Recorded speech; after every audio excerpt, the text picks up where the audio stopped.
Oke, selamat siang dan shalom kepada kita semua yang telah hadir di siang ini. Saya percaya tidak ada yang kebetulan. Tuhan rindu agar kita bertemu dengan Dia, hidup bergaul seperti pengalaman Henokh dan Nabi Nuh menjadi bahagian kita. Terpujilah nama Tuhan. Dan kita percaya apa yang sudah kita kerjakan dari pagi sampai siang akan lebih terberkati lagi oleh karena kita melibatkan Tuhan Yesus Kristus dalam pelayanan kita. Telah hadir di sini pendeta kita, pendeta Gute Mahedi, yang akan membawakan firman Tuhan, tulisan Roh Nubuat, program daripada bacaan Roh Nubuat Believe His Prophet, Advent Sedunia, dan juga pendeta Joseph Ringo-Ringo dengan jemaatnya yang akan membawakan sekolah sahabat, dan juga yang dipimpin oleh Bapak Hau Mahu, ya. Ini namanya keterlibatan semua anggota, ya, TMI, Total Member Involvement. Dan juga kita akan adakan doa bersama sebelum belajar firman Tuhan. Dan jangan lupa, kegiatan ini adalah bahagian daripada program I Will Go, ya. Umat Tuhan menjadi penginjil, tapi bagaimana kita bisa terpanggil menginjil? Kita harus perhatikan perkembangan rohani, bersekutu dengan Tuhan melalui belajar firman-Nya dan berdoa. Selamat menikmati hubungan dengan Tuhan dan sesama. Mari kita mulai dengan berdoa dalam hati kita masing-masing.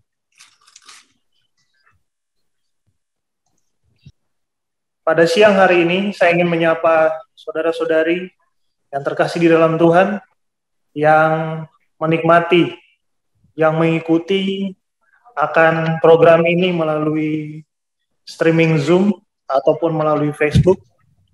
Shalom dan selamat siang saudara-saudara sekalian. Teristimewa saudara-saudara seiman, saudara-saudari yang terkasih yang berada di wilayah 11 maupun yang di luar wilayah 11 yang dapat mengikuti akan program pada siang hari. Terpujilah Tuhan, kita boleh berkumpul meskipun masih dalam suasana pandemik akibat COVID ini, tetapi Tuhan menyediakan media dengan berbagai cara. Kita boleh memanfaatkan teknologi dengan handheld yang kita miliki masing-masing, telepon genggam, sehingga kita boleh bersama-sama berkumpul dan menikmati firman Tuhan, belajar, dan juga tentunya saling mendoakan dan saling menguatkan satu dengan yang lain melalui program. Pada siang hari ini, kita telah dipersatukan di dalam ibadah ini. Kita akan berdoa dan belajar, kita akan mendiskusikan pelajaran sekolah sahabat kita. Namun sebelumnya, tadi kita sudah berdoa, dan selanjutnya kita akan mengikuti lagu buka kita yang akan disampaikan oleh Pak.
Bila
Pujilah nama Tuhan.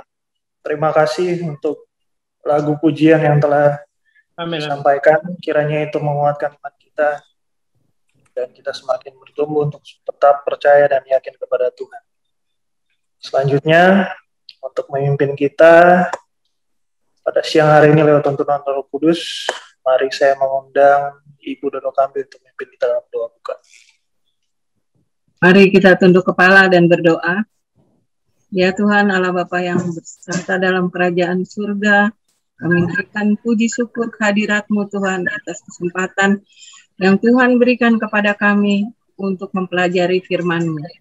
Kiranya Tuhan memberikan hikmat dari surga kepada pembicara dan memberikan juga roh kepada kami yang mendengarkan, supaya Roh Kudus-Mu menyertai hati dan pikiran kami, supaya kami boleh berkonsentrasi untuk mendengarkan firman-Mu.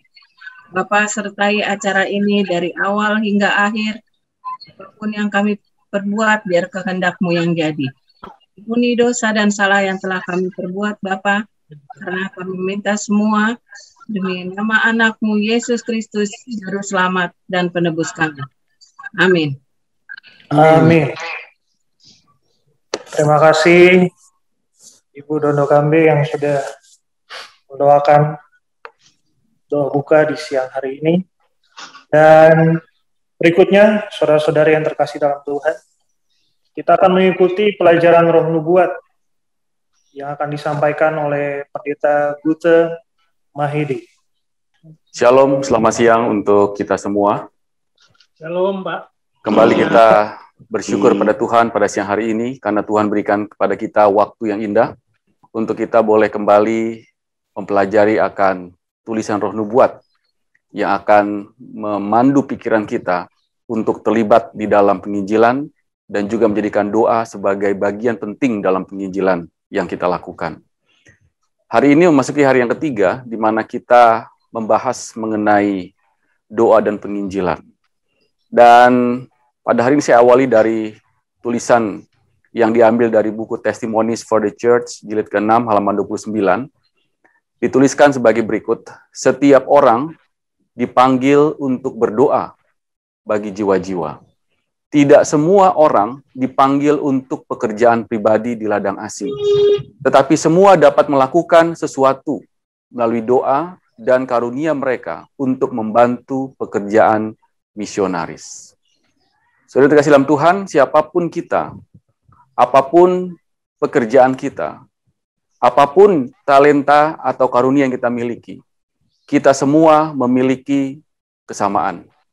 Kesamaannya adalah bahwa kita dipanggil untuk menjadi juru kabar Tuhan melalui kehidupan kita, melalui persahabatan yang kita bangun, maupun melalui karunia atau talenta yang Tuhan berikan bagi kita.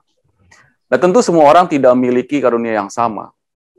Mungkin seorang memiliki karunia untuk berbicara, ataupun yang lain memiliki karunia untuk meyakinkan, dan juga karunia-karunia yang lain. Tetapi paling tidak semua kita memiliki karunia yang sama. Dalam hal ini adalah untuk berdoa. Dan kita semua dipanggil untuk berdoa bagi orang-orang yang belum mengenal kebenaran, agar mereka juga memiliki kesempatan menerima kabar baik, keselamatan bagi mereka. Dalam tulisan dikatakan bahwa tidak semua orang dipanggil untuk pekerjaan pribadi di ladang asing. Jadi tidak semua orang memiliki kesempatan yang sama untuk bekerja dengan spesifikasi tertentu dalam pekerjaan tertentu. Khususnya ini berbicara mengenai penginjilan. Tetapi semua kita dapat melakukan sesuatu, yakni berdoa. Dan karunia mereka untuk membantu pekerjaan misionaris ini adalah bagian yang juga penting dalam keterlibatan kita untuk menginjil. Bayangkan saudara, kalau kita semua menyatukan hidup kita melalui doa-doa yang kita layangkan, dan kemudian kita juga memberikan karunia yang Tuhan percayakan dalam kehidupan kita untuk dapat dilibatkan di dalam pekerjaan penginjilan. Maka tentu ini merupakan sebuah kesempatan yang sangat baik untuk menjadikan panggilan bersaksi menjadi kesempatan di mana ini boleh melibatkan kita semua dan membawa kabar baik ini kepada banyak orang sehingga mereka bisa memperoleh kabar keselamatan ini. Kemudian dalam buku yang sama, Testimonies for the Church, jilid 6 halaman 65, kembali juga dikatakan, biarlah mereka yang rohani berbicara dengan jiwa-jiwa ini. Berdoalah dengan dan untuk mereka. Biarlah banyak waktu dihabiskan untuk berdoa dan mencari kata dengan cermat. Biarlah semua memperoleh fakta nyata dari iman dalam diri mereka sendiri melalui keyakinan bahwa Roh Kudus akan diberikan pada mereka karena mereka benar-benar lapar dan haus akan kebenaran.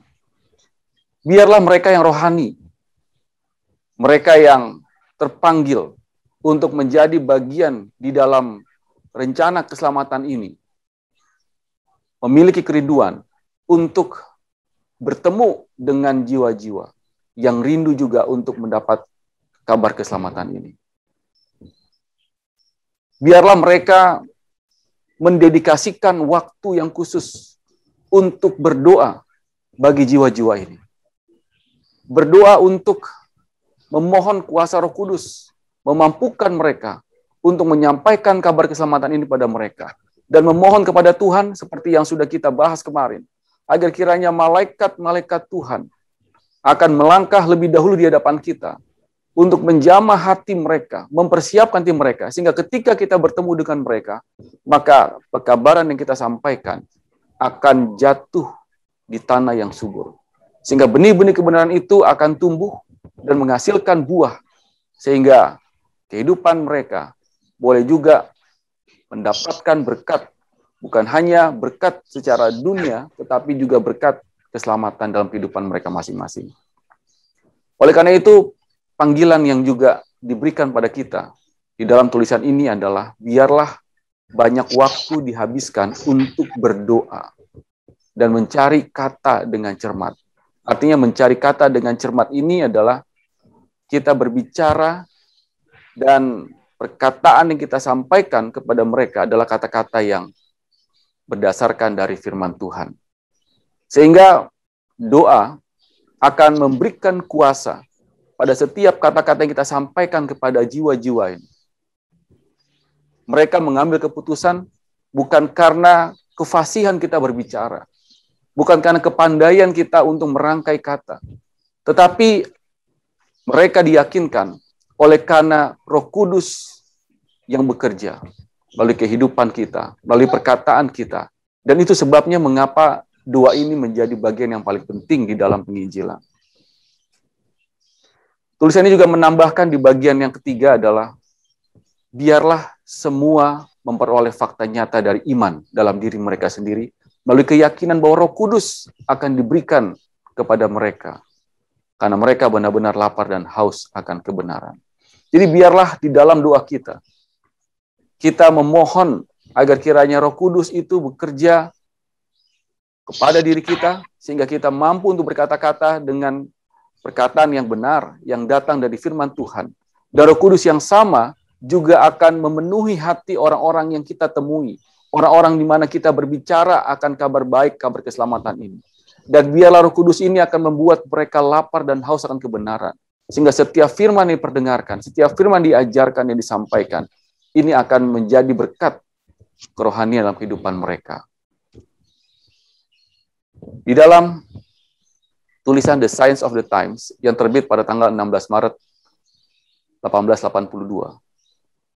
Dituliskan juga di sana, ketika jaring Injil dilemparkan, biarlah ada yang mengawasinya dengan air mata dan doa yang sungguh-sungguh. Biarkan para pekerja memutuskan untuk tidak putus asa dan tidak melepaskan jaring sampai ditarik ke darat dengan hasil kerja mereka. Pekabaran yang kita sampaikan, mungkin kita lakukan itu secara pribadi, ataupun secara kelompok, bahkan mungkin secara jemaat. Dan ini digambarkan seperti ketika pekerjaan nelayan, mereka mencari ikan di laut, maka mereka menggunakan jaring. Dan jaring itu akan dilempar sejauh-jauhnya dan selebar-lebarnya. Dan kemudian, setelah berapa waktu kemudian, jaring itu akan ditarik. Dan kemudian terlihatlah hasil yang mereka dapatkan di dalam jaring itu. Nah, pekerjaan penginjilan ini juga digambarkan seperti melemparkan jaring. Artinya menyampaikan kabar keselamatan itu kepada semua orang tanpa terkecuali.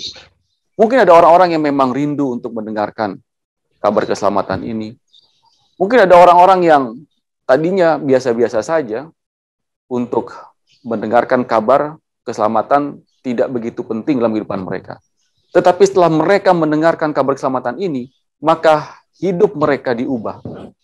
Hati mereka yang tadinya mereka rasa itu adalah hal yang biasa, tetapi kemudian pekabaran ini mengubah hati mereka, sehingga kerinduan mereka untuk belajar, untuk mendapatkan kebenaran dengan lebih lanjut, akan menjadi bagian hidup mereka.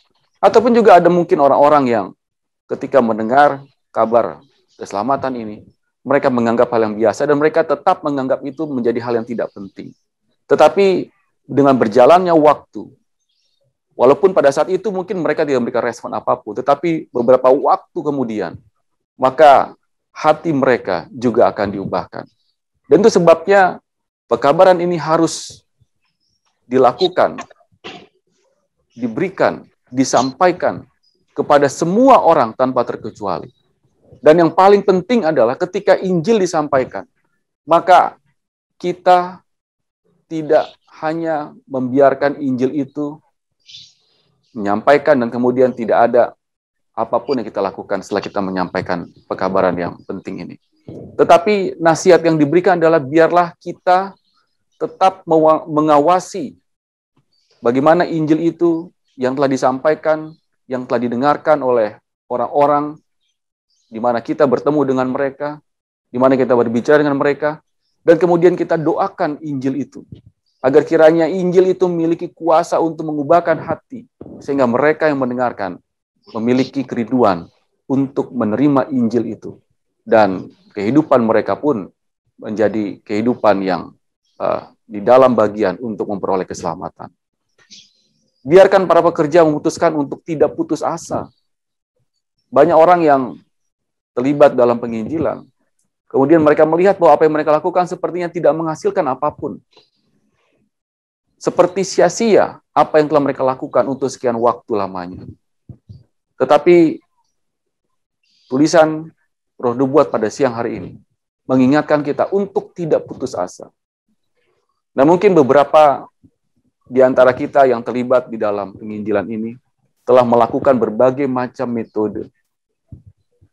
Apakah itu metode yang dilakukan secara pribadi, pendekatan pribadi, ataupun metode yang dilakukan kepada komunitas dalam berbagai macam program, misalnya program-program kesehatan dan sebagainya, telah berjalan sekian waktu lamanya. Tetapi kelihatannya program-program ini belum menghasilkan jiwa-jiwa yang akan dimenangkan bagi Kristus. Tetapi ingat, nasihat yang diberikan dari tulisan Roh Nubuat pada siang hari ini. Biarlah para pekerja memutuskan untuk tidak putus asa. Tetapi tetaplah berdoa. Biarkan jaring itu yang telah dilemparkan akan menghasilkan jiwa-jiwa yang akan dimenangkan bagi Kerajaan Sorga.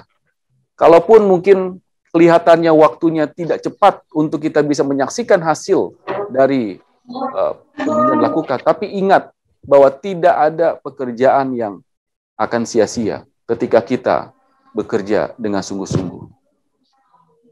Kita perlu untuk memiliki keyakinan bahwa apa yang kita kerjakan, yang telah kita doakan, yang telah kita lakukan dengan sungguh-sungguh akan menghasilkan hasil yang terbaik.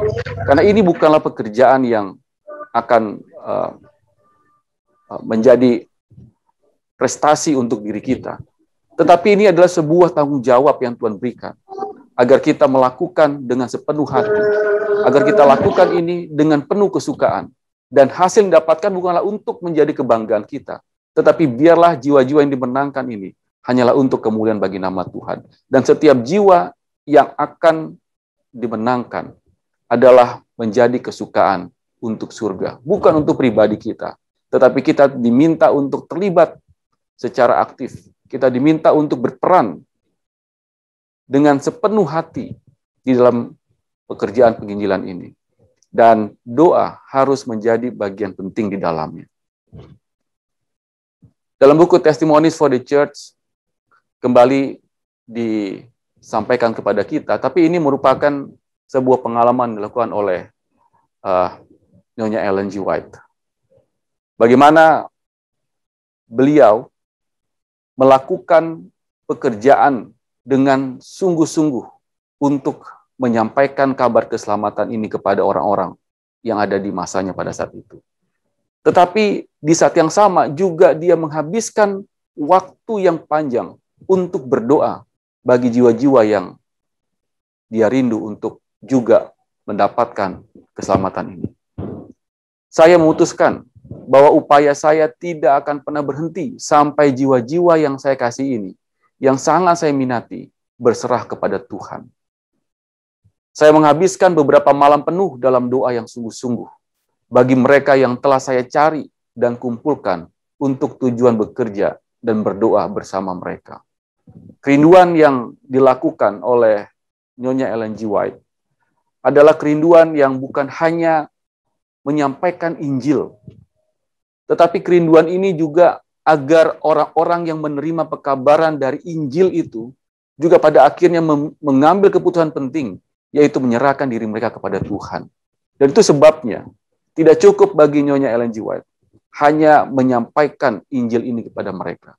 Tetapi di saat yang sama juga waktu yang banyak telah dihabiskan untuk berdoa, meminta kepada Tuhan agar kiranya dengan kuasa dari Roh Kudus, maka Injil ini akan menjadi bagian dalam kehidupan mereka yang mendengarkan, dan mereka pada akhirnya juga menerima keselamatan itu.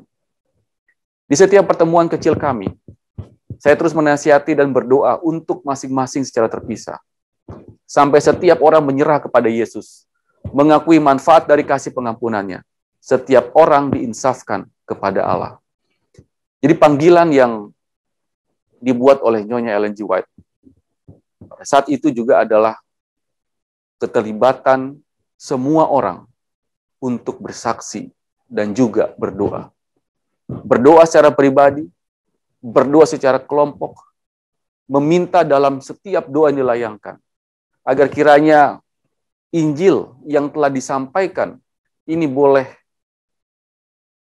diterima oleh orang-orang yang mendengarnya. Dan mereka mengambil keputusan penting untuk menyerahkan hidup mereka kepada Yesus. Dan inilah mengapa doa itu menjadi hal yang sangat penting. Kadang-kadang kita berpikir bahwa saya memiliki kemampuan untuk meyakinkan seseorang agar mereka boleh menerima kabar yang saya sampaikan. Tetapi pada akhirnya kita dapati bahwa apapun yang kita lakukan ternyata tidak bisa meyakinkan orang. Karena ini bukan bicara soal masalah kefasihan berbicara. Penginjilan ini bukan berbicara masalah kepandaian untuk mengajar semata. Tetapi penginjilan ini berbicara untuk memberikan kesempatan kepada Roh Kudus menjangkau hati mereka. Dan setiap perkataan kita sampaikan, firman Tuhan yang kita sampaikan, ini akan menjadi sarana untuk bisa meyakinkan, sehingga keputusan untuk menerima keselamatan itu akan diambil oleh mereka yang mendengarnya. Di dalam tulisan Medical Ministry, dan ini merupakan kutipan yang terakhir untuk hari ini, dikatakan di sana, mintalah doa untuk jiwa-jiwa yang engkau jangkau. Mempersembahkannya di hadapan gereja sebagai objek permohonan. Itu akan menjadi apa yang dibutuhkan gereja, agar pikiran mereka terpanggil dari kesulitan kecil mereka untuk merasakan beban yang besar, minat pribadi untuk jiwa yang siap untuk binasa. Doa harus menjadi bagian penting di dalam gereja. Dan harus diadakan satu waktu yang khusus di mana gereja itu mengalokasikan waktu untuk berdoa. Dan di dalam doa itu, doakanlah jiwa-jiwa yang akan dimenangkan bagi Kristus. Seringkali doa-doa yang dilayangkan di dalam pertemuan-pertemuan di gereja. Kita memohon kepada Tuhan agar kiranya Tuhan memberikan berkat kepada umat-umat di dalam gereja. Kita memohon agar kiranya Tuhan memberkati semua yang berhubungan dengan kegiatan-kegiatan dalam gereja. Tetapi berapa banyak waktu yang dialokasikan dalam doa permohonan dalam gereja ini untuk kita mendoakan, memohonkan agar kiranya jiwa-jiwa yang rindu untuk mendengarkan kabar keselamatan ini menjadi bagian dalam gereja. Dan itu sebabnya bagian penting di dalam doa, dalam persekutuan yang dilakukan dalam sebuah pertemuan di gereja. Maka biarlah ada waktu yang khusus untuk mendoakan jiwa-jiwa bagi keselamatan mereka. Seringkali gereja terlalu sibuk dengan masalah-masalah. Dan masalah-masalah ini memang akan terus terjadi selama gereja itu berdiri. Dan banyak waktu yang habis hanya untuk menyelesaikan masalah-masalah ini. Tetapi panggilan pada siang hari ini adalah, biarlah gereja memikirkan untuk menjadikan penginjilan menjadi sebuah panggilan, beban yang besar bagi semua orang yang dalam gereja itu. Sehingga gantinya mereka berfokus kepada masalah-masalah yang terus-menerus terjadi di dalam gereja. Mereka boleh mengalihkan pikiran mereka untuk memikirkan jiwa-jiwa yang akan dimenangkan bagi kerajaan sorga. Seringkali masalah-masalah ini terjadi dalam gereja. Pada umumnya terjadi oleh karena tidak ada aktivitas penginjilan yang melibatkan semua orang di dalam gereja itu. Dan karena tidak adanya aktivitas penginjilan, sehingga orang mulai mencari-cari apa yang menjadi perbincangan. Dan perbincangan satu, perbincangan dua, dan lain sebagainya, pada akhirnya menimbulkan berbagai macam masalah. Dan masalah ini pada akhirnya membuat mereka tidak memiliki waktu untuk terlibat dalam penginjilan. Oleh karena itu, biarlah waktu yang kita gunakan, khususnya ketika ibadah di dalam gereja dilakukan, penginjilan harus menjadi bagian penting dalamnya. Doa-doa yang dilayangkan bukan hanya sekedar untuk meminta berkat bagi kepentingan pribadi-pribadi dalam gereja itu. Tetapi biarlah doa-doa untuk menjangkau jiwa-jiwa, untuk memohon kepada Tuhan menunjukkan jiwa-jiwa yang akan dimenangkan bagi kerajaan sorga, menjadi prioritas dalam doa-doa dilayangkan dalam gereja. Mengalokasikan waktu yang khusus untuk berdoa bagi keselamatan jiwa-jiwa yang ada di luar gereja harus menjadi bagian penting dalam pertemuan-pertemuan ibadah dalam gereja. Saudara, biarlah pribadi-pribadi yang ada dalam gereja, baik mereka yang secara khusus terpanggil untuk melayani, ataupun mereka yang hadir dalam gereja oleh karena kerinduan mereka untuk mendapatkan berkat dari persekutuan. Biarlah semua dipanggil dan merasa terpanggil untuk menjadi bagian di dalam penginjilan yang dilakukan oleh gereja. Dan biarlah gereja akan memprioritaskan penginjilan menjadi bagian penting, sehingga setiap orang akan disibukkan untuk menginjil. Dan inilah menjadi kerinduan kita. Tuhan memberkati kita. Amin. Terima kasih. Amin. Terima kasih Pak Pendeta Gute Mahedi. Mohon maaf sebelumnya Pak Pendeta jika mungkin salah penyebutan namanya. Namun sekali lagi terima kasih untuk pelajaran Roh Nubuat yang telah disampaikan. Jadi bagaimana kita merepresentasikan karunia yang kita miliki, meskipun berbeda-beda, namun kita semua baktikan itu ke dalam pelayanan, yang tentunya didasari dengan doa. Bukan hanya mendoakan diri kita, keluarga kita, ataupun kerabat, kenalan, teman, orang terdekat kita, tetapi mendoakan jiwa-jiwa yang terlibat dalam pelayanan, jiwa-jiwa yang ingin dijangkau dalam hal melayani, dan jiwa-jiwa yang sama sekali belum tersentuh oleh pelayanan. Terima kasih. Kita akan langsung masuk untuk mendengarkan satu lagu pujian pengantar kepada diskusi, yaitu I Will Go yang dibawakan oleh operator kita.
Baik, saat ini kita akan diskusi yang dipimpin oleh hamba Tuhan, Om Max Saumahu.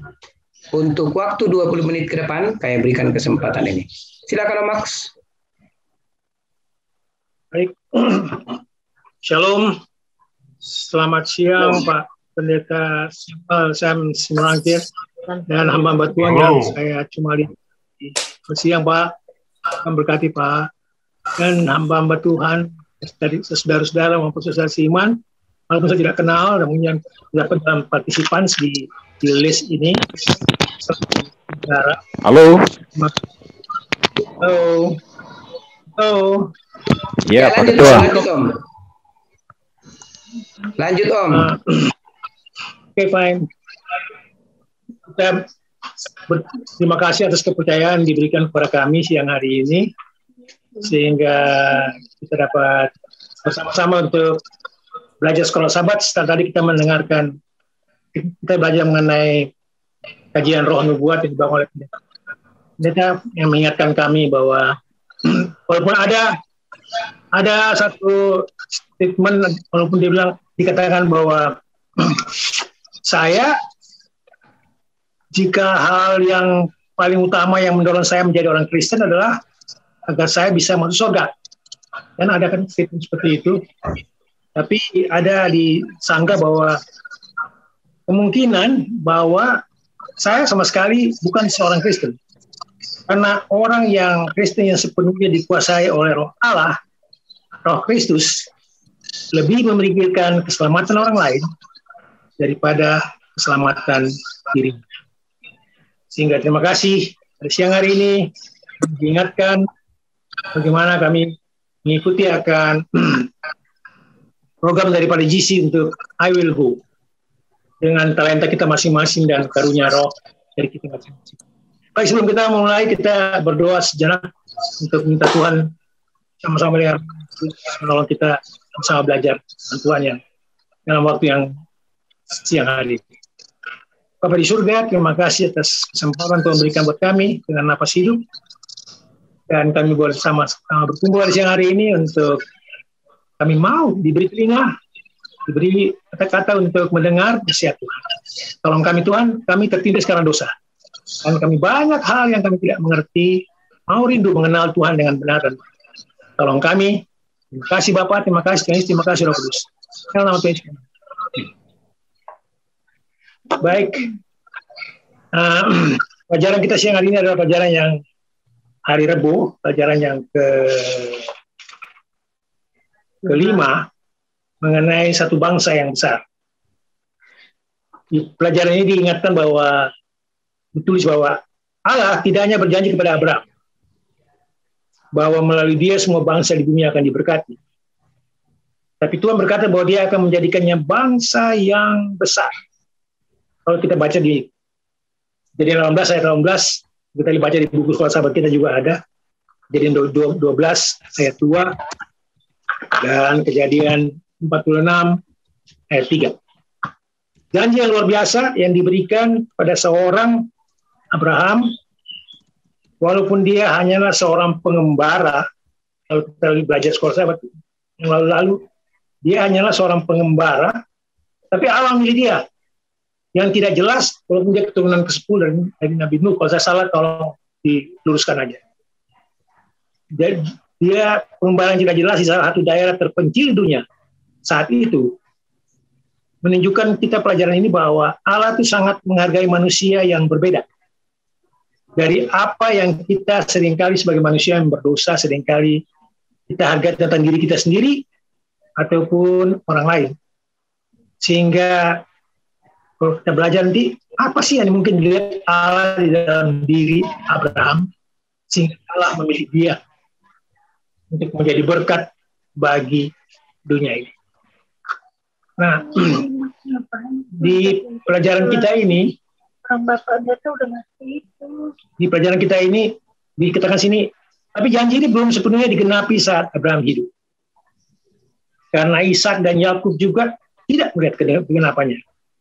Tapi Allah mengulanginya kepada Yakub dengan tambahan informasi bahwa keturunan Abraham melalui Ishak dan Yakub dan turunannya Yusuf, bahwa keturunannya akan memenuhi seluruh Mesir. Kejadian 46 ayat 3. Dan meskipun kita lihat di dalam Ibrani 11 bahwa Yakub pun tidak melihatnya juga. Tapi tentu saja janji itu digenapi. Nah, kalau kita baca di pelajaran kita mengenai sini, mengapa sih kok Tuhan tuh mau membuat satu bangsa itu istimewa dari keturunan Abraham? Dan halo. Dan apakah tujuan Tuhan kepada kita yang harus dipenuhi oleh bangsa itu? Kalau kita baca di Keluaran 19 ayat 5 dan 6, Butin bisa baca, Butin. Tolong bacain Keluaran 19 ayat 5 dan 6. Keluaran 19 ayat 5 dan 6. Dan 6. Jadilah sekarang, jika kamu sungguh-sungguh mendengarkan firman-Ku dan berpegang pada perjanjian-Ku, maka kamu akan menjadi harta kesayangan-Ku sendiri dari antara segala bangsa. Sebab akulah yang mempunyai seluruh bumi. Ayat 6, kamu akan menjadi bagiku kerajaan imam dan bangsa yang kudus. Inilah semuanya firman yang harus kau katakan kepada Israel. Kalau baca Ulangan 4 ayat 6 sampai 8.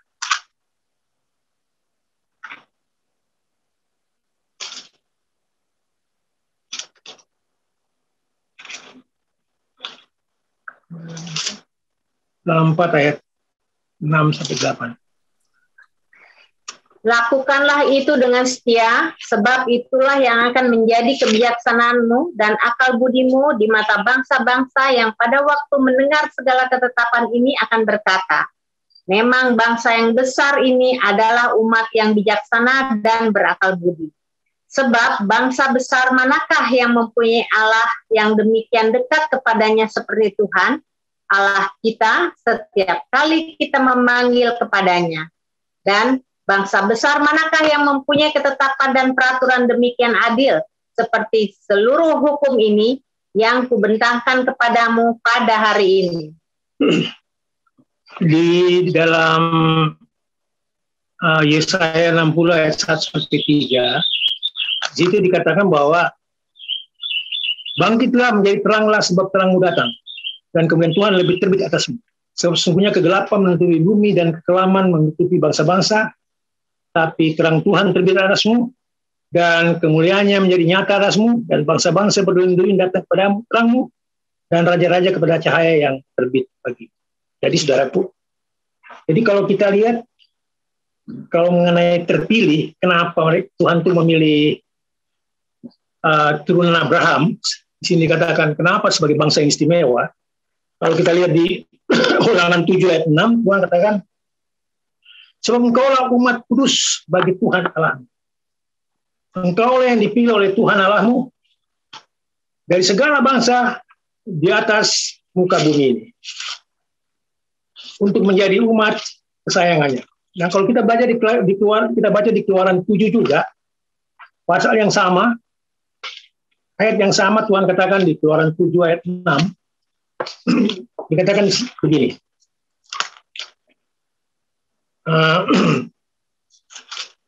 Bahwa aku memilih kamu oleh karena bukan karena kamu banyak, tapi kamu sedikit. Jadi dikatakan di sini bahwa jadi apa yang kita seringkali memilih sebagai umat yang percaya pada Tuhan Yesus, percaya kepada Allah, pada hukum-hukum Allah, yang iman kepada Yesus. Seringkali kita apa yang kita lakukan dengan perkataan Allah ini yang disampaikan kepada anak Israel oleh pemimpin mereka yang lanjut usia seperti Musa. Karena 40 tahun Musa mengembara pada belantara, sudah hampir selesai, kecuali bagi Yosua dan Kaleb. Kalau generasi yang lebih tua 60 tahun mereka sudah meninggal. Mereka sudah dan kali terakhir Musa itu dia katakan, dia ulas kembali bersama para tua bahwa kepemimpinan Allah selama 4 abad itu, sehingga dan ibu-ibu yang ayah mereka, kakek-kakek nenek mereka itu semua sudah terkubur dalam tumpukan debu di belakang mereka. Karena apa? Karena mereka tidak percaya. Dan saya sendiri kalau saat itu di situ juga saya akan lakukan hal yang sama. Bayangkan aja 480 tahun menjadi budak di Mesir. Dan dikatakan sini, ketiga kepercayaan mereka itu membuat satu generasi tidak merasakan tanah perjanjian. Dan pemimpin senior mereka sendiri yaitu Musa yang dikasihi, sekali beberapa hari lagi dia akan naik ke gunung yang sunyi dan mati sendirian di sisi kanan. Harga yang sangat tinggi untuk pertanggungjawaban moral sebagai pemimpin rohani. Jadi dikatakan sini, engkaulah yang dipilih oleh Tuhan Allah. Jadi kita nggak bisa bilang apa kalau karena Israel dipilih, karena sini bilang dikatakan di pelajaran kita bahwa tidak ada cara yang benar secara politik untuk mengatakan ini. Musa dia hanya menyampaikan kebenaran. Karena dari segala jenis bangsa lain, waktu itu kumpulan budak yang dibebaskan dari Mesir. Tapi Allah menjadi Allah memilih mereka menjadi umat kesayangannya. Sedangkan di Ulangan 14 ayat 2, Tuhan katakan, sebab engkaulah umat yang kudus bagi Tuhan Allahmu. Dan engkau dipilih Tuhan untuk menjadi umat kesayangannya dari antara segala bangsa yang di atas muka bumi. Ulangan 14 ayat 2. Sama dengan yang tadi, karena bukan karena lebih banyak jumlahnya dari bangsa-bangsa manapun juga, di Ulangan 7. Maka hati Tuhan terpikat olehmu dan memilih kamu. Tapi bukankah kamu ini yang paling kecil dari segala bangsa? Tapi karena Tuhan mengasihi kamu dan memegang sumpahnya yang telah diberikan kepada nenek moyangmu, maka Tuhan sudah membawa kamu keluar dengan tangan yang kuat dan menebus kamu dari rumah perbudakan, dari tangan Firaun, Raja Mesir. Jadi saudaraku, kalau kita jujur, di seluruh kitab suci terdapat proses pemilihan yang jelas. Adam dan Hawa, ada 2 orang putra. Seorang dipilih Allah, yang lain ditolak. Dunia kuno yang kita belajar kemarin, Nuh dan keluarganya, di tengah-tengah hidupan yang saat itu, yang sangat membuat Tuhan menyesal menciptakan manusia, yang sangat rusak, yang dikatakan oleh malaikat, Tuhan hanya memilih 8 orang. Penduduk sisanya ditolak. Keluarga penyembah berhala di Utasbin memiliki seorang anak bernama Abraham. Dia dipilih oleh Allah, seluruh keluarga yang lain tersisih. Ishak dia punya 2 putra, yang satu dipilih Allah, dan yang lain pun disisihkan. Kurang beruntung. Yakub punya anak 12, anak kedua terkecil terpilih oleh Allah untuk menjadi pembebas lainnya yang tunduk kepadanya. Nah, negeri Mesir juga dipenuhi dengan anak Israel. Tapi setelah beberapa abad, Allah memilih budak-budak dan menolak majikannya. Majikannya pun tidak terpilih. Dan Israel, ketika mereka menyeberang menuju tanah perjanjian, mereka minta seorang raja. Kita tahu cerita itu, memilih Saul. Tapi kemudian Allah mengganti dia dengan seorang gembala bernama Daud. Dan kerajaan Israel makmur di bawah pimpinan Daud. Berkembang, tapi sayang, kemudian juga sama.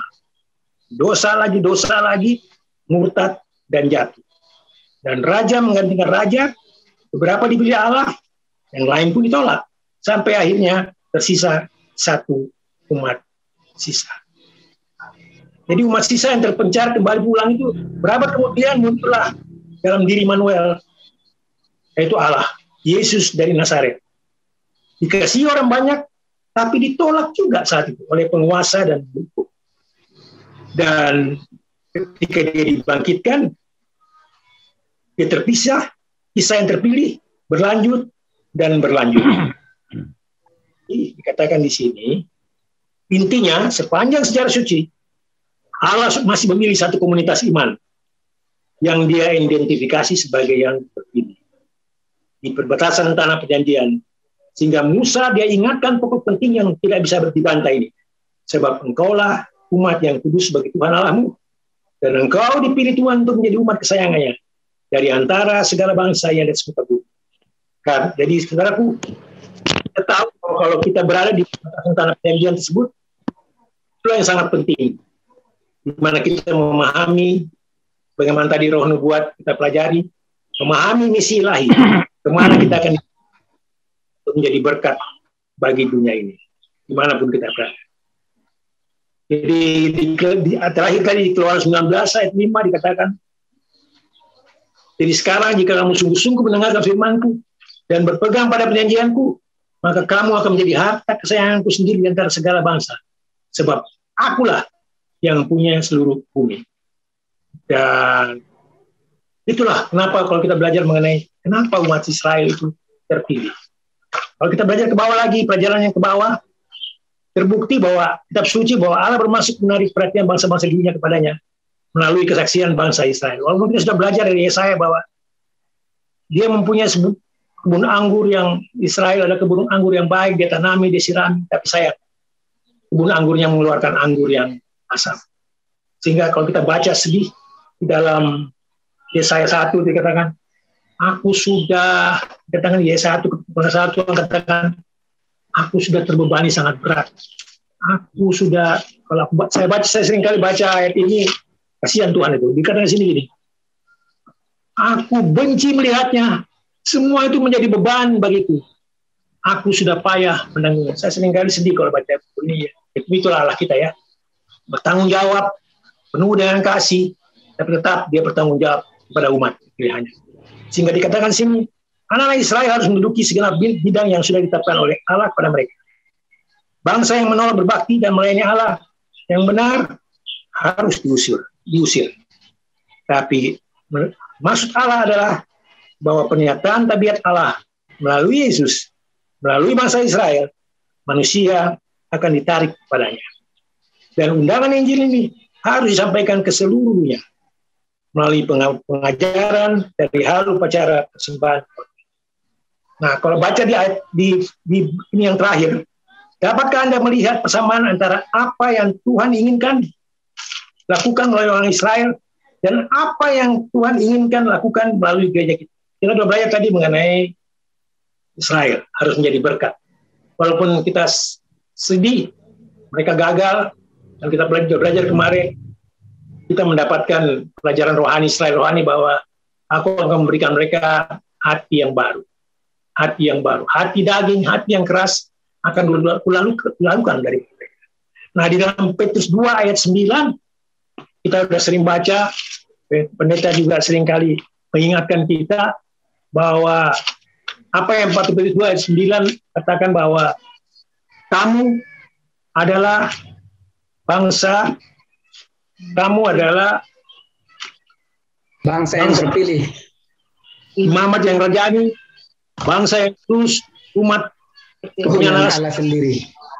Supaya kamu memberitakan perbuatan yang besar dari Dia yang telah memanggil kamu keluar dari kegelapan kepada terangnya yang ajaib. Nah, saudaraku, kalau kita lihat di ayat ini dikatakan di sini bahwa jadi umat pilihan itu sebenarnya menakutkan. Kenapa? Karena kalau kita lihat sendiri, seringkali dikatakan di sini bahwa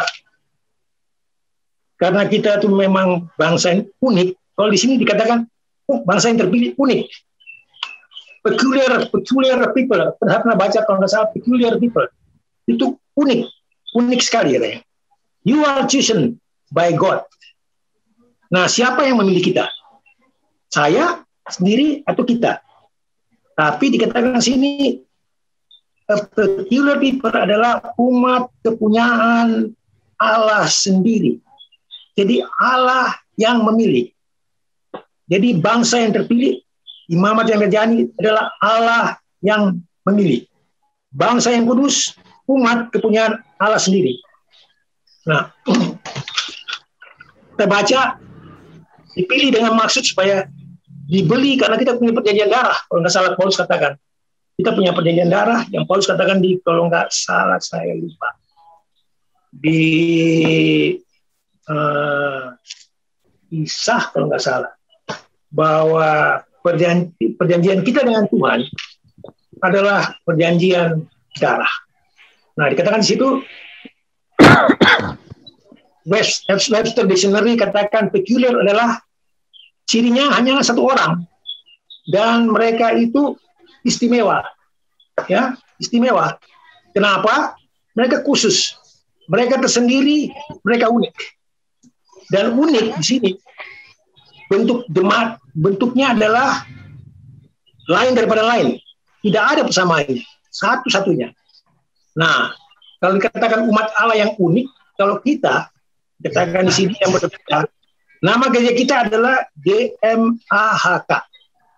G, gereja, perkumpulan orang-orang yang dipanggil dari luar. M, Masih adalah pengikut Kristus. A, second coming, Advent. Dan HK, hukum Allah. Itu mengenai hangat di Sabat.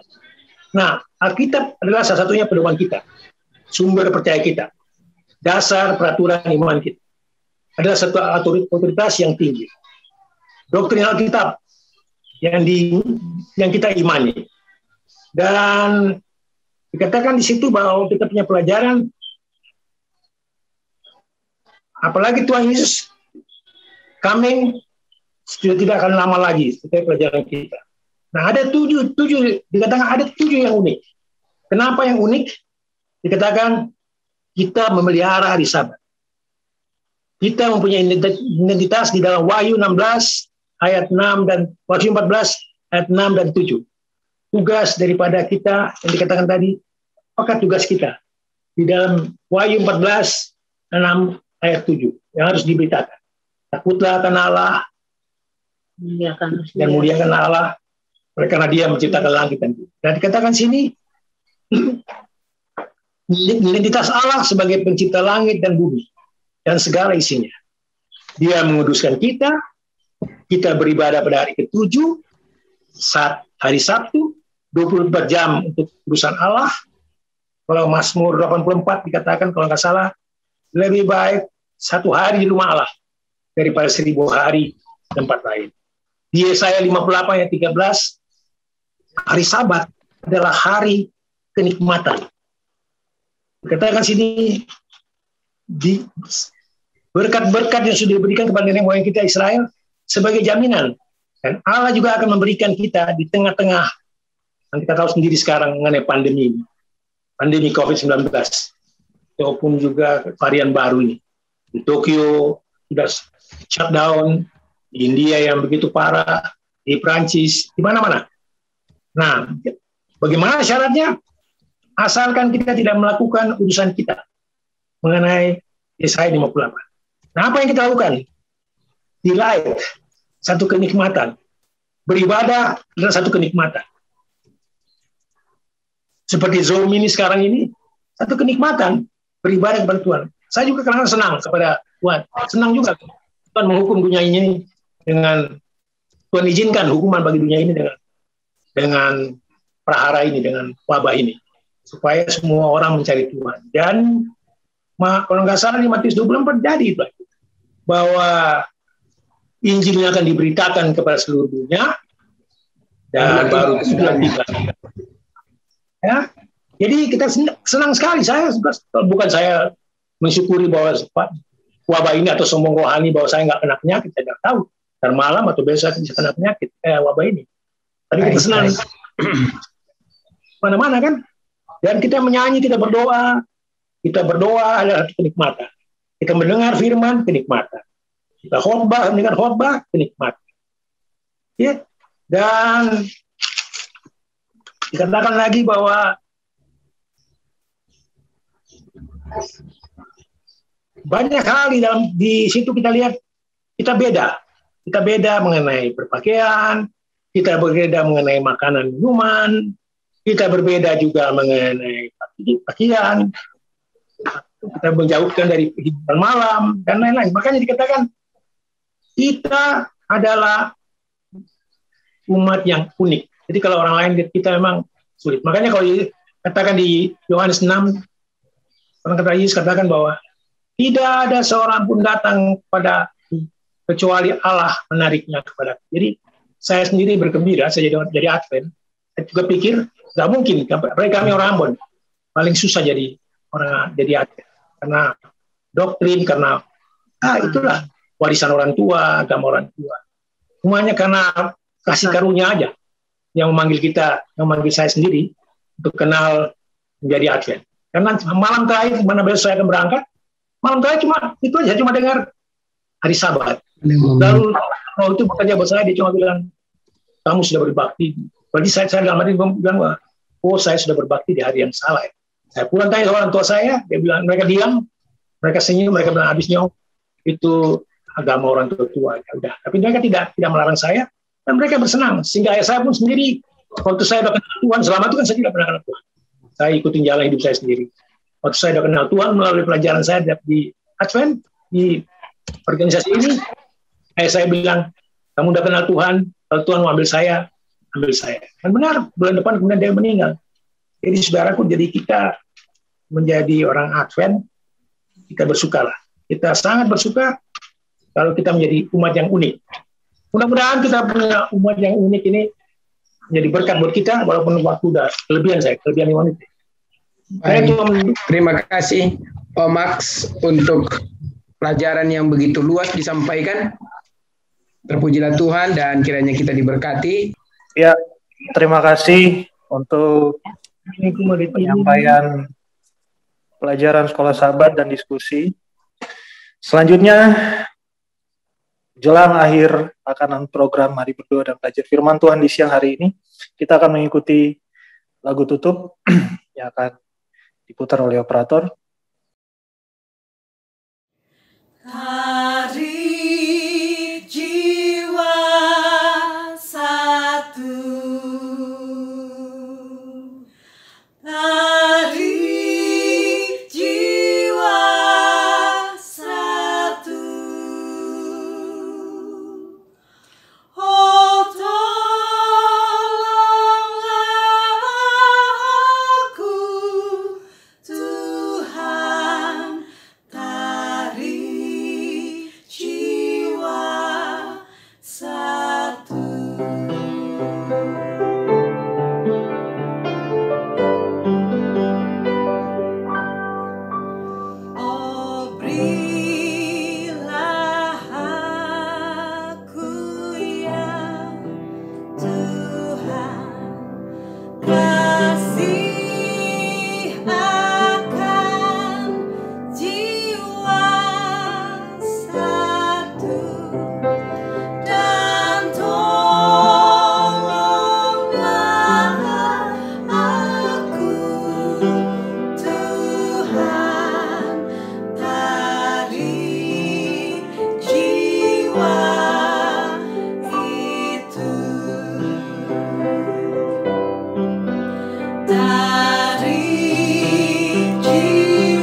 Selamat malam waktu New Jersey, sore waktu California, dan saya percaya juga di Colorado.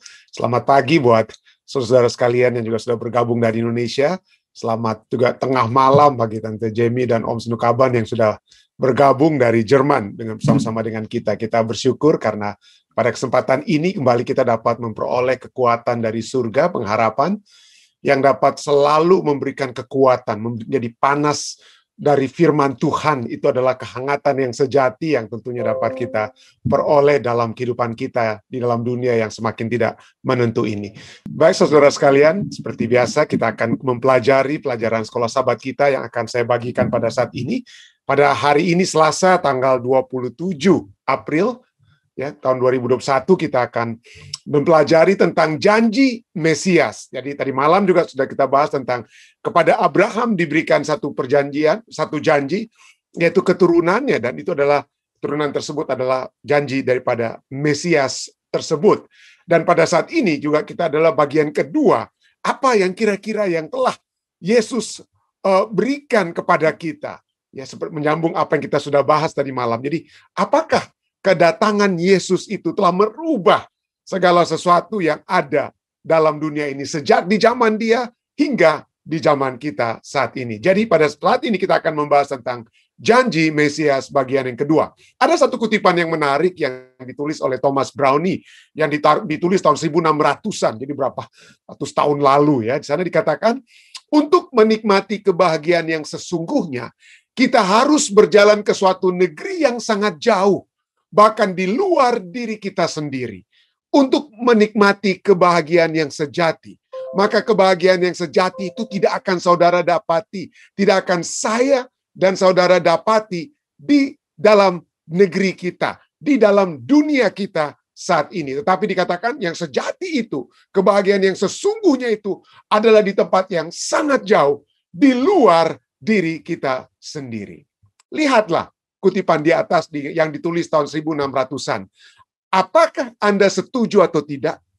Ya, apakah kita merasa bahwa no, saya sudah dapat menikmati kebahagiaan yang sesungguhnya dalam dunia ini karena saya miliki ini, saya miliki itu dan lain sebagainya. Well, saya tidak tahu dengan Anda, tapi saya pribadi saya sangat setuju dengan kutipan tersebut ya.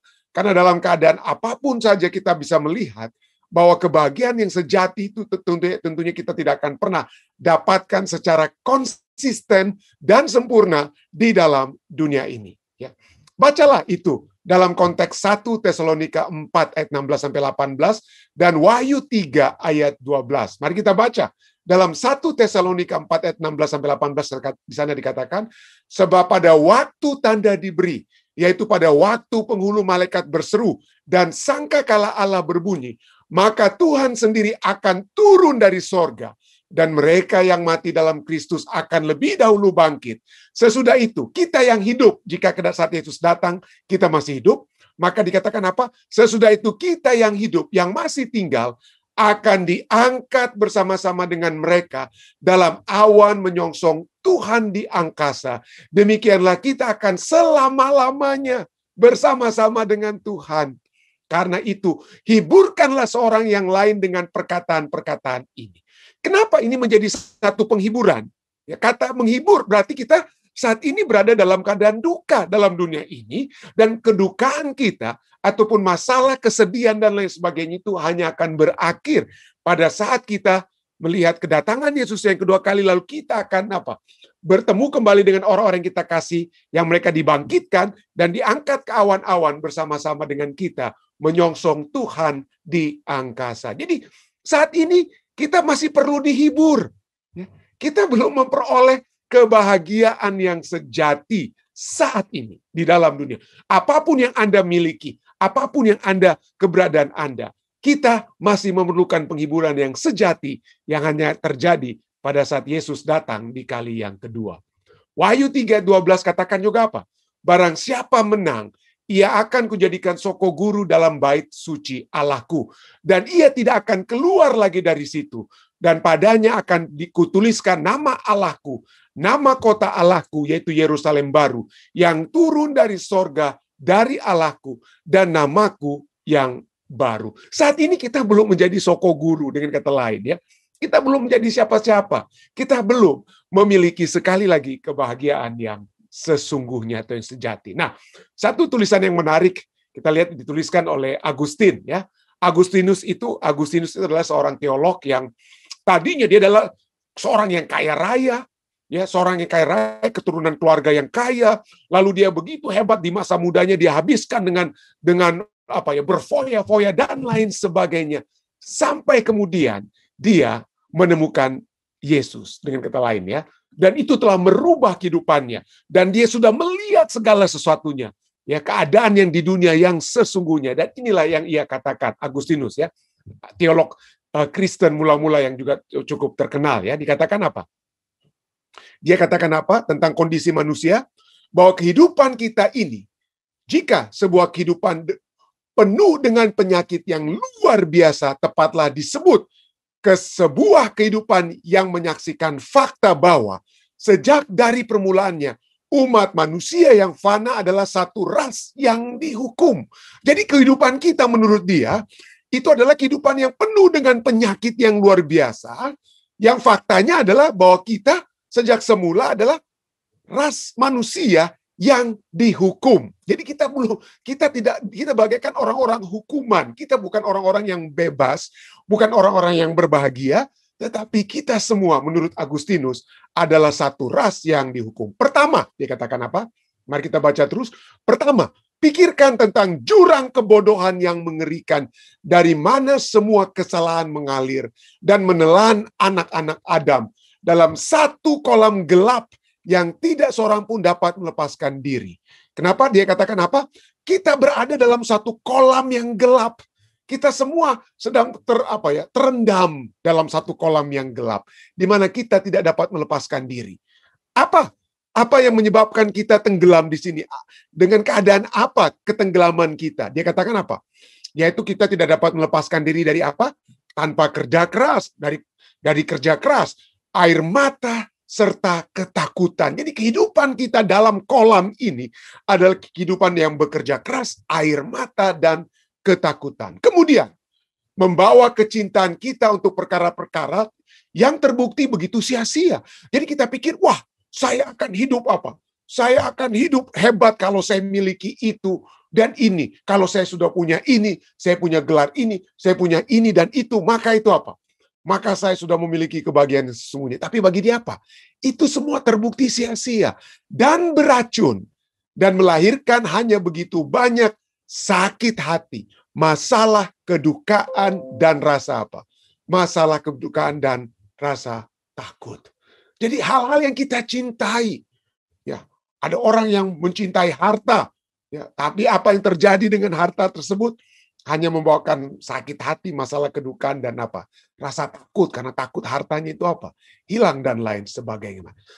Kemudian dia katakan, manusia memiliki kegembiraan yang menggila. Apa itu kegembiraan yang menggila itu? Yaitu yang menyukai pertentangan, perkelahian, dan peperangan. Seperti pencurian, dan penipuan, dan perampokan. Sesuatu yang berbahaya, dan kesombongan, kemarahan, dan ambisi, bunuh diri, dan pembunuhan, kejahatan, dan kebuasan, tidak menuruti hukum, dan bernafsu.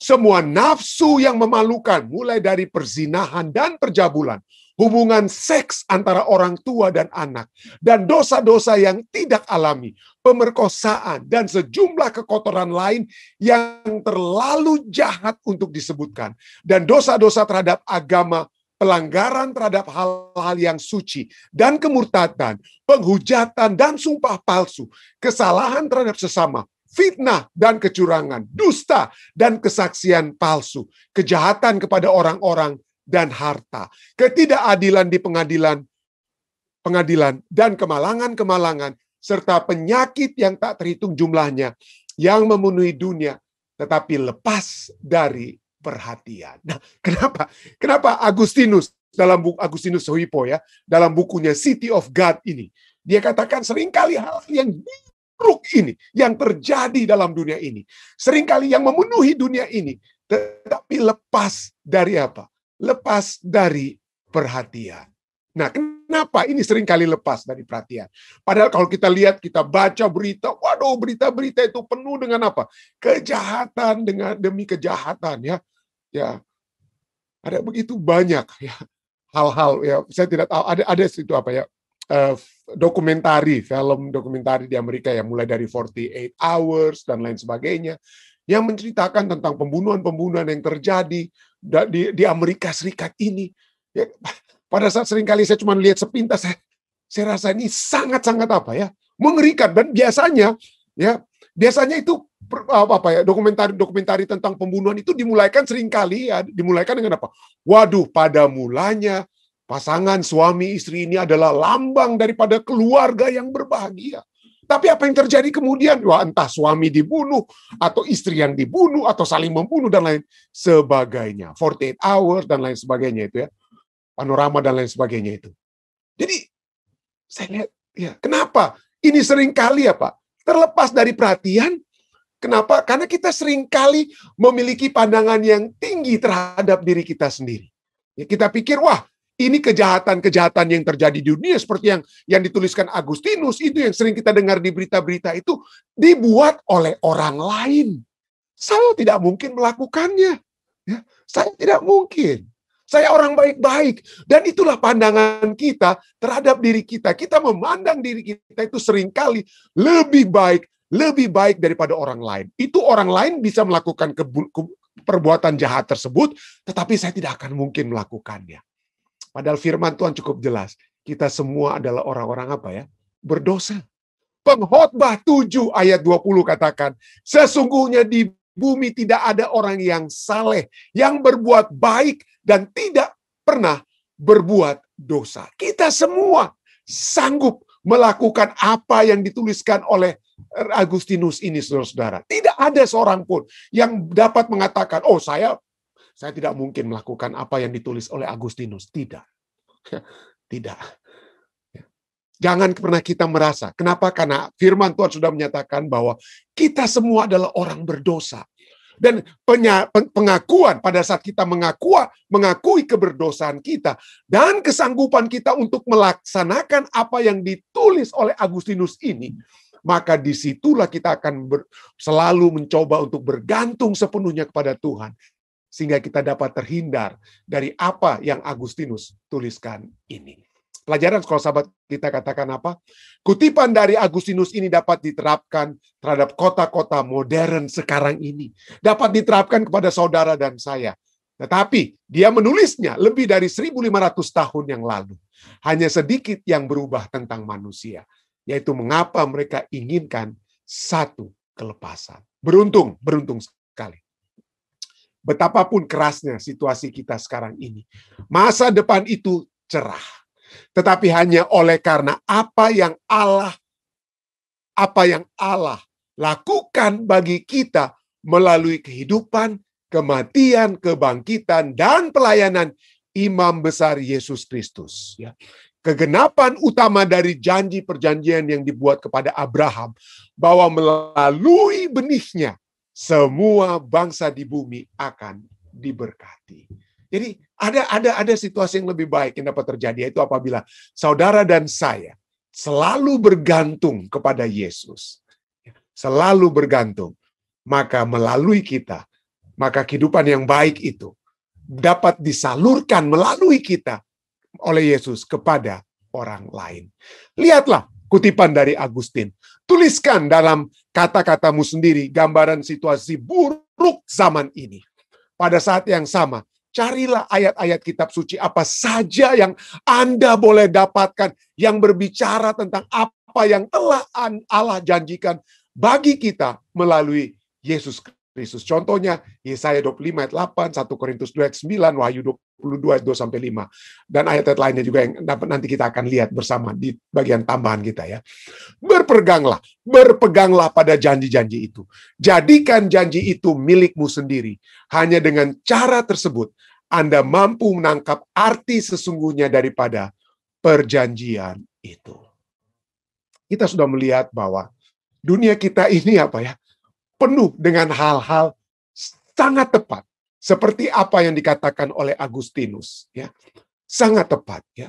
Kalau saja kita membuka berita, saya sudah seringkali tidak lagi membuka berita ini dan itu oleh sebab sangat membuat depresi kalau kita hanya berfokus kepada apa yang terjadi dalam dunia ini.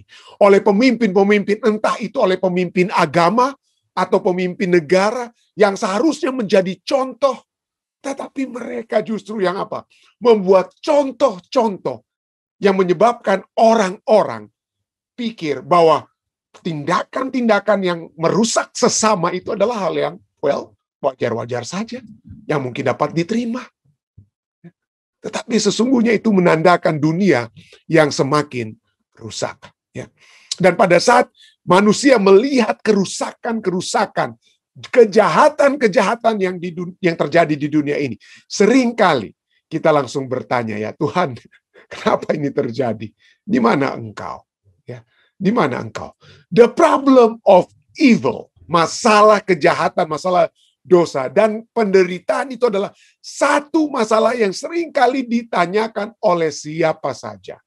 Ya, waktu lalu dan selalu dalam ministry pelayanan saya, selalu itu menjadi pertanyaan karena bukan hanya orang yang bertanya kepada saya, tetapi pada saat saya melihat, aduh kenapa ini terjadi?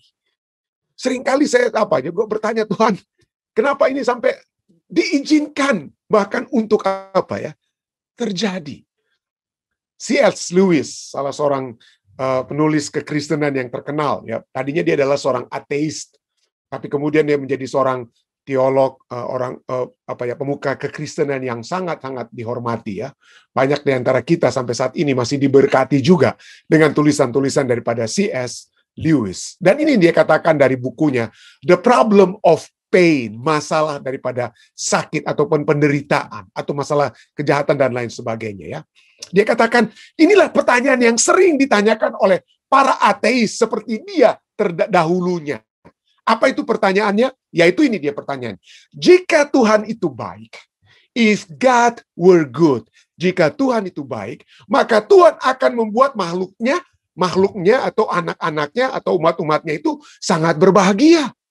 Dan jika dia maha kuasa, jika dia itu almighty, maka dia akan dapat melakukan apa yang dia inginkan, yaitu kebahagiaan yang sejati bagi anak-anaknya ataupun makhluk-makhluk di dunia ini. Tetapi faktanya, itulah adalah apa? Tetapi faktanya, makhluk-makhluk di dalam dunia ini tidak bahagia. Nah, oleh sebab itu, logikanya apa? Kalau Tuhan itu apa? Kalau Tuhan itu baik, maka ciptaannya itu akan apa? Bahagia. Kalau dia maha kuasa, maka ciptaannya dia itu dapat apa? Memperoleh apa yang dia inginkan, yaitu kebaikan bagi ciptaannya. Tetapi faktanya, makhluk-makhluk itu tidak bahagia. Ya.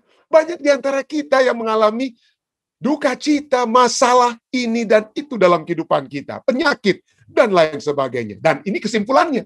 Logikanya, yang dinyatakan oleh C.S. Lewis, tapi kemudian tentu saja dia tidak lagi mempercayai hal ini. Itu adalah pertanyaannya waktu dia masih menjadi seorang ateis. Logikanya adalah apa? Oleh karena itu, maka Tuhan tidak memiliki kebaikan atau kekuatan atau kedua-duanya. Ya. Jadi inilah pada saat kita menghadapi masalah, seringkali ujung-ujungnya yang kita salahkan itu adalah siapa? Adalah Tuhan. Pada saat kita menderita, sakit, berduka cita, dan hal-hal lainnya, maka seringkali yang kita salahkan dari permasalahan kita itu tidak lain dan tidak bukan adalah Tuhan. Tuhan yang tidak baik, Tuhan yang tidak memiliki kekuatan. Kalau dia baik, kalau dia memiliki kekuatan, kenapa saya menderita? Kenapa saya menderita? Tapi kalau kita lihat, ya itulah pertanyaan-pertanyaan yang seringkali manusia nyatakan.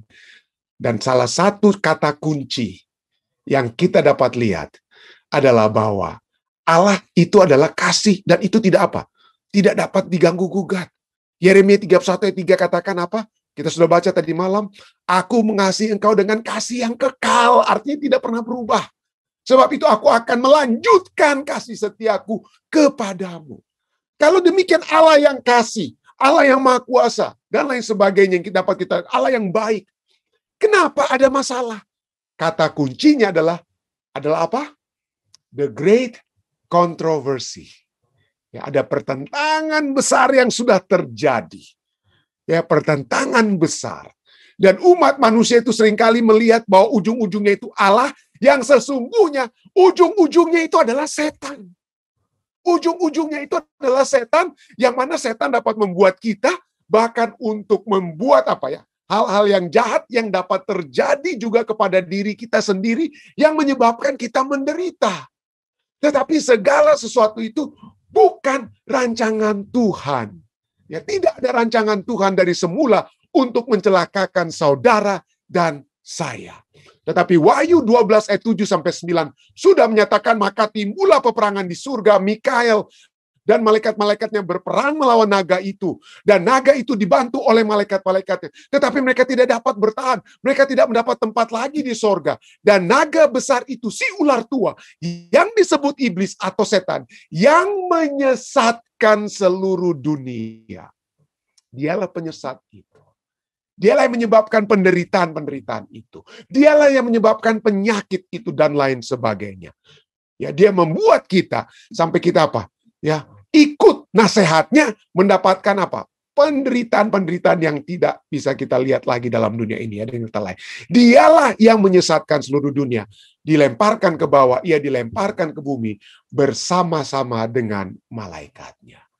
Jadi ada pertentangan besar yang terjadi antara yang baik dan yang jahat, antara setan dan Yesus, antara Allah dan iblis atau naga atau ular tua itu. Dan kalau kita melihat dari kitab Ayub, saudara, dari kitab Ayub kita lihat bahwa penderitaan-penderitaan yang dialami oleh Ayub itu, penderitaan-penderitaan itu bukan Allah yang sebabkan, tetapi semua itu disebabkan setan. Tentu saja kita dapat melihat dalam kisah Ayub bahwa Tuhan itu dapat mengizinkan itu terjadi. Dan seringkali kita lihat itu yang terjadi, ya. Setan akan terus menuntut Tuhan, kamu buat Ayub, kamu buat saudara ini kuat iman oleh sebab kamu mau lindungi dia. Lalu setan terus menuduh. Oleh sebab perlindunganmu lah, maka saudara ini, Ayub dan lain sebagainya, saudara dan saya, itu seakan-akan diberkati, berbahagia. Tapi coba Tuhan, lepaskan dulu sedikit. Ya. Di dalam kedaulatan dan kemahatauannya Tuhan, seringkali Tuhan izinkan agar supaya kita dapat memiliki kekuatan yang lebih yang dapat kita lihat terjadi dalam kehidupan Ayub setelah dia keluar dari masalah. Tetapi marilah kita melihat bahwa Allah bukanlah sumber masalah tersebut, ya, tapi itu adalah masalah. Dan kalau kita lihat, Allah bukan buat masalah. Dia adalah selalu yang membuat solusi. Dialah sumber daripada solusi ataupun sumber yang membawakan solusi terhadap masalah dosa. Yohanes 3:16 tidak perlu lagi kita baca, ya, karena begitu besar, sudah kita hafal semua, ya. Begitu besar kasih Allah akan dunia sehingga ia mengaruniakan anaknya yang tunggal supaya setiap orang yang percaya kepadanya tidak akan dikatakan, tidak binasa, melainkan beroleh hidup yang kekal. Itu solusi Tuhan. Ada kehidupan kekal yang dibedakan dengan kehidupan sementara, penderitaan sementara, masalah sementara, penyakit sementara yang kita alami saat ini. Itulah sebabnya Rasul Paulus dapat berkata dalam Roma 8 ayat 18. Nanti kita akan baca sampai ayatnya ke-20, tapi saat ini Roma 8 ayat 18 dikatakan Sebab aku yakin bahwa penderitaan zaman sekarang ini tidak dapat dibandingkan dengan kemuliaan yang akan dinyatakan kepada kita. Kehidupan kekal yang akan menjadi bagian kita. Maka penderitaan saudara dan saya sementara ini, apapun penyakit kita, entah itu kanker, stroke, dan lain sebagainya, itu penderitaan yang yang sementara. Kalau Tuhan izinkan, dia dapat Dia dapat hilangkan itu dari kita saat ini. Dia dapat bangkitkan orang mati sekalipun, ya. Dia sembuhkan orang-orang sakit di zaman Yesus, ya. Dia lakukan, dia dapat memberikan kelepasan dari penderitaan sementara ini. Itu dapat Tuhan lakukan. Tetapi yang Tuhan ingin untuk kita lihat lebih daripada kelepasan sementara waktu untuk menunda kematian sementara waktu, seperti kepada Raja Hezekia dan lain sebagainya. Kita lihat, ya, kematiannya itu dapat ditunda. Itu dapat Tuhan lakukan. Tuhan sanggup melakukannya. Tetapi terlebih daripada kelepasan-kelepasan penderitaan yang sementara yang dapat dia undurkan, dia ingin agar kita memiliki kemuliaan yang akan dinyatakan kepada kita, yang tidak dapat dibandingkan. 2 Korintus 4 ayat 17, kembali dia ulangi. Sebab penderitaan ringan yang sekarang ini mengerjakan bagi kami kemuliaan yang kekal, kemuliaan kekal, yang melebihi, tidak dapat dibandingkan, yang melebihi segala-galanya, jauh lebih besar dari penderitaan kami saat ini. Apa yang akan terjadi bagi saudara dan saya nantinya itu jauh melebihi daripada apa yang kita alami. Nah, mungkin Anda bertanya, mungkin pendeta ya, enaklah mungkin Rasul Paulus, dia punya penderitaan ringan, tapi mungkin penderitaan saya pendeta lebih hebat daripada penderitaan Rasul Paulus. Ya, siapa bilang? Ya. Penderitaan yang dikatakan Rasul Paulus dalam 2 Korintus 4 ayat 17 berbicara tentang penderitaan ringan. Seberapa ringan penderitaannya Rasul Paulus? Ya. Dalam 2 Korintus 4:17 dikatakan penderitaan ringan. Seberapa ringan? 2 Korintus 11 ayat 24 sampai 28 ini sebagian kecil dari apa daftar penderitaan ringan Rasul Paulus. 5 kali aku disesat orang Yahudi. Setiap kali aku disesat itu 40 kurang 1 pukulan. Jadi 39 kali. Kenapa? Seperti yang saya katakan, kalau sampai orang Roma itu jago untuk apa? Mencambuk. Kalau sampai 40 kali dicambuk, 40 kali cambuk itu menyebabkan orang mati. Jadi kalau 39 itu tidak sampai mati, tapi sangat-sangat menderita. 3 kali ayat 25, 3 kali aku didera, 1 kali aku dilempar dengan batu. Ya, Stefanus mati, tapi Rasul Paulus tidak mati waktu dilempari dengan batu. 3 kali mengalami kapal karam. Sehari semalam aku terkatung-katung di laut. Dalam perjalananku aku sering diancam bahaya banjir dan bahaya penyamun. Bahaya dari pihak-pihak orang Yahudi, dari orang yang bukan Yahudi. Bahaya di kota, bahaya di padang gurun, bahaya di tengah laut, dan bahaya dari pihak saudara-saudara palsu. Aku banyak berjeri lelah dan bekerja berat. Kerap kali aku tidak tidur, aku lapar dan dahaga. Kelap kali aku berpuasa kedinginan dan tanpa pakaian.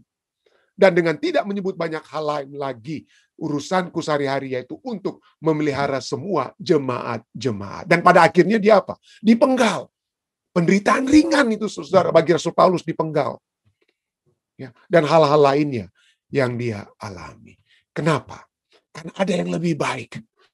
Ada yang jauh lebih baik yang dia lihat, ya. Kerinduan utamanya, Ibrani 11 ayat 16, bagaimana pahlawan-pahlawan iman di dalam kitab Ibrani. Apa yang mereka lihat? Ya, yang mereka lihat itu adalah upah yang lebih baik. Yang lebih baik daripada yang sementara dapat tertunda dalam dunia ini. Ibrani 11 ayat 16 katakan, tetapi sekarang mereka, pahlawan-pahlawan iman dalam Ibrani 11, merindukan tanah air yang lebih baik, yaitu satu tanah air surgawi. Sebab itu Allah tidak malu disebut Allah mereka, karena Ia telah mempersiapkan sebuah kota bagi mereka. Bagi pahlawan-pahlawan iman, bagi saudara, dan bagi saya. Itulah sebabnya Roma 8 ayat 18 sampai 19 katakan, sebab aku yakin bahwa penderitaan zaman sekarang ini tidak dapat dibandingkan dengan kemuliaan yang akan dinyatakan kepada kita. Sebab dengan sangat rindu, seluruh makhluk menantikan saat anak-anak Allah dinyatakan. Saat kita bertemu dengan Yesus kita. Bukan hanya manusia, dikatakan apa? Seluruh makhluk. Ya. Seluruh makhluk. Ya. Saya dan istri saya baru-baru ini melihat begitu banyak dokumentari ya.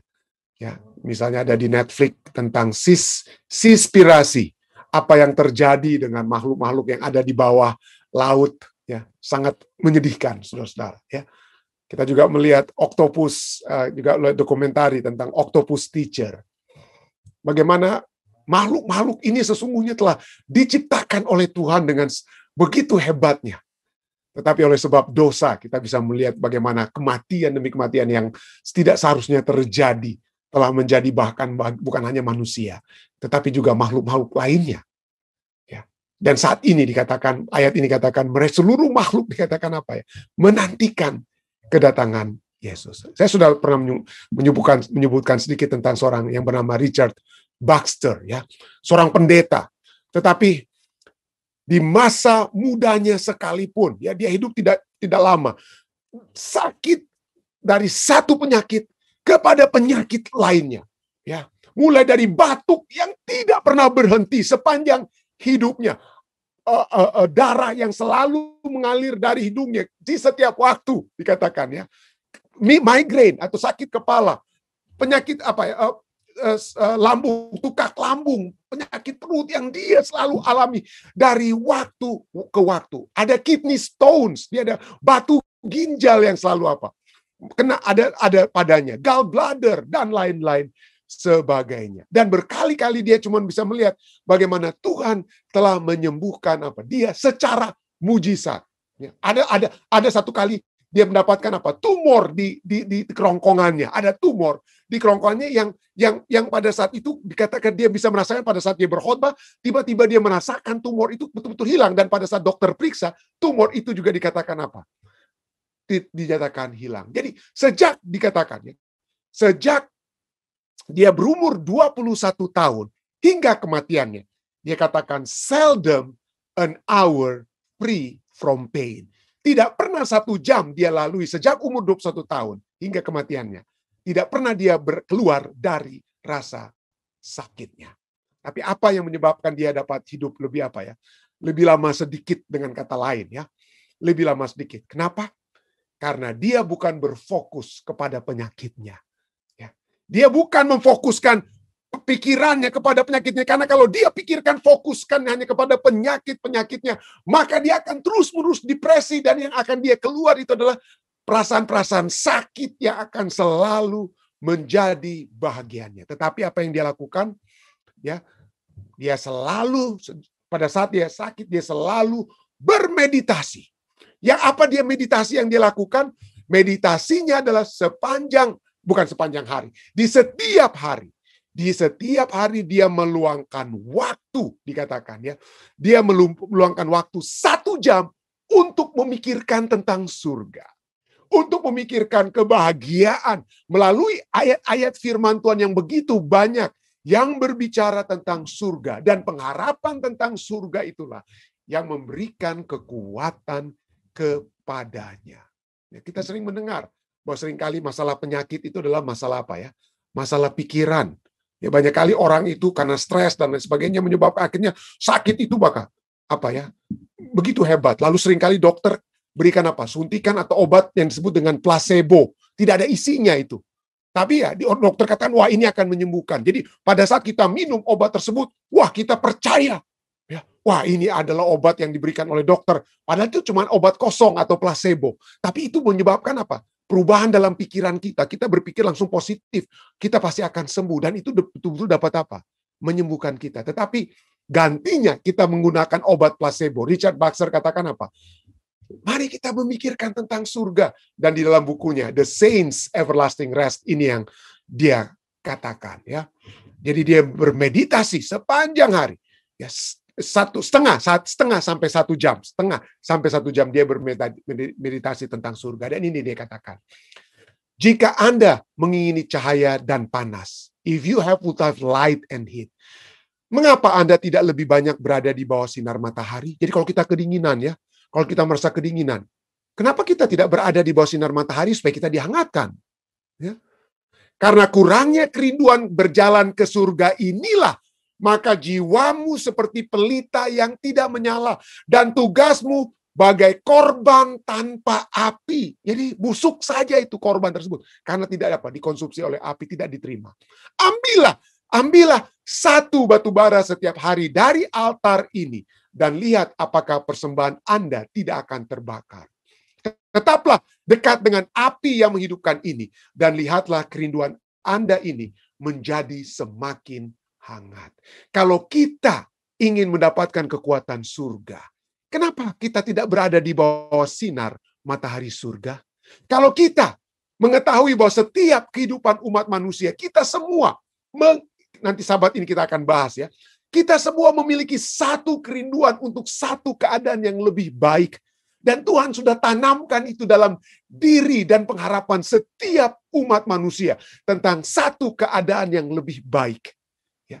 Kalau itu kita sudah miliki, kalau kita sudah bisa lihat dari firman Tuhan yang berbicara tentang surga, kenapa kita tidak mendapatkan terang tentang surga tersebut pada saat kita bermeditasi tentang surga setiap hari. Kalau kita bermeditasi menurut Richard Baxter, maka kekuatan dari surga itu akan menjadi bagian kita. Dan ini adalah anjuran surga juga melalui firman Tuhan dari Kolose 3 ayat 1-3. Karena itu, kalau kamu dibangkitkan dengan Kristus, carilah perkara yang di atas, di mana Kristus ada duduk di sebelah kanan Allah. Itu pikirkan. Seek that. Carilah itu. Pikirkanlah perkara yang di atas. Bukan yang di bumi, bukan tentang penyakit kita, bukan tentang masalah kita, bukan tentang duka cita kita. Tapi pikirkanlah orang-orang yang Tuhan sudah izinkan untuk beristirahat saat ini. Kita akan nanti bersama-sama dalam kerajaan surga. Tidak ada lagi sakit, tidak ada lagi tangisan, tidak ada lagi segala sesuatu yang memisahkan kita dengan mereka. Ayat 3. Sebab kamu telah mati dan hidupmu tersembunyi bersama dengan Kristus dalam Allah. Apabila Kristus yang adalah hidup kita menyatakan diri kelak, kamu pun akan menyatakan diri bersama-sama dengan Dia dalam kemuliaan. Pikirkanlah tentang surga. Ya. Dan itulah janji yang Tuhan sudah berikan kepada Abraham dan kepada kita, yang dibawa melalui Yesus Kristus. Kenapa? Karena pada saat janji itu diberikan kepada Abraham, kita bukan lagi menjadi warga negara dunia ini, tetapi kewarganegaraan kita menurut Filipi 3:1, kewarganegaraan kita adalah dalam surga. Dan dari situ juga kita menantikan Yesus sebagai juru selamat. Pengharapan kita bukan di dunia ini, tetapi di mana? Di surga. Kiranya ini dapat juga menjadi pengharapan yang menguatkan kita semua. Saya bawa ini dalam nama Yesus. Amin.